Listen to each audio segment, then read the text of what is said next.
thanks for everyone who sends in questions. I really appreciate that. And my plan here is to help you guys become better producers and help you master the software so that it's just you and music. That's the main theme of the channel. If you didn't see the update in the banner that I have in the header of the channel, is master the software so that it's just you and music. And that's I think for me, it's the best feeling that I have. I've been doing a lot of videos lately, and one of the things that I really enjoy when I'm making music, everything goes away, and I'm just focusing on what I'm doing. And I think the quality of my music is improving every day.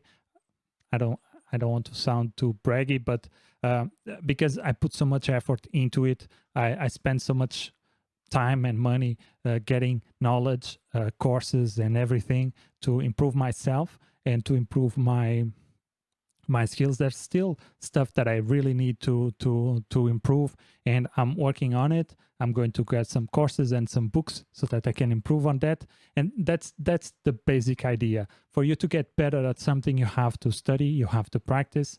I would say 20% of study, 80% of practice. But if you are in the beginning, I would say 80% of study and 20% of practice. So it's really good. At least I like to do it that way. I like to really immerse myself in the content that I'm learning. I like to read books before. For instance, I can give you an example. I have some investments, and it took me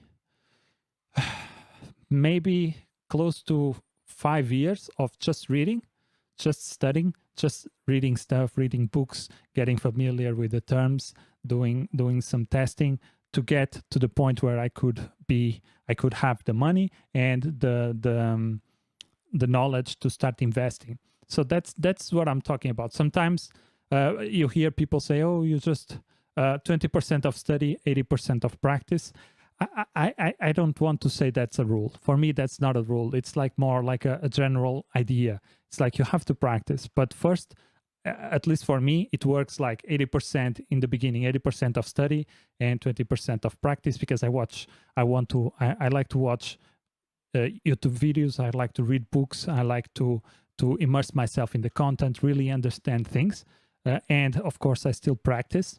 But in the first phase, I like to first study a lot, and then afterwards I reach a point where it starts to go less study and more practice. That's how I like to do it.